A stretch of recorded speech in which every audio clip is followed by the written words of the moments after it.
Largely through the government guaranteed debt. So therefore, actually, if you look at it, that there are no underlying assets as such, because this is all loss which has been funded through the debt which is guaranteed by the government. So the taxpayers have actually, put in 1,10,276 crore in Air India since 2009 and 10. 1,10,276 crore. Okay, 121, Shishir.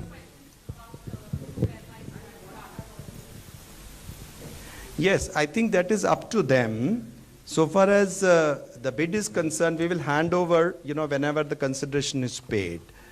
Of course, the construct, the share purchase agreement, etc., allows them to go ahead with the mergers and other things. I mean, there is no restriction as such.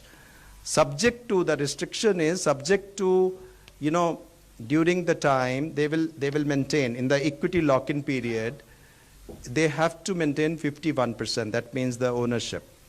The ownership has to be there with the bidder who has got it.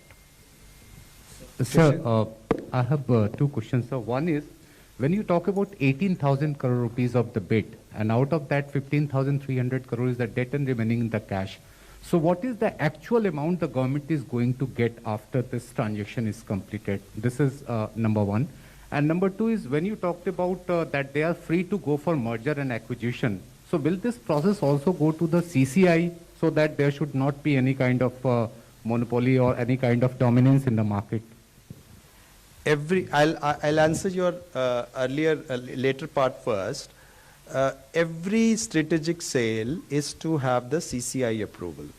That is a regulatory approval is required, so that will have to be taken.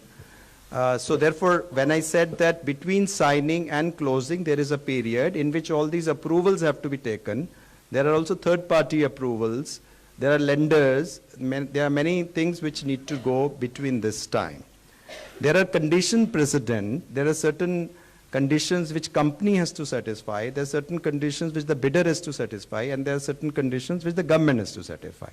And on satisfaction of these conditions, only closing can take place.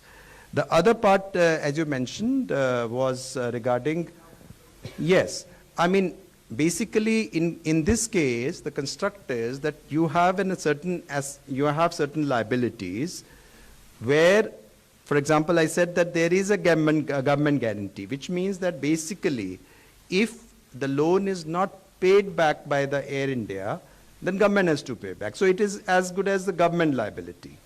Now, to that extent the liabilities remain in the Air India, that is the part of bidder. And to that extent the liabilities go out, and I mentioned it, that there will be at least debt liability of 46,000 which are going away.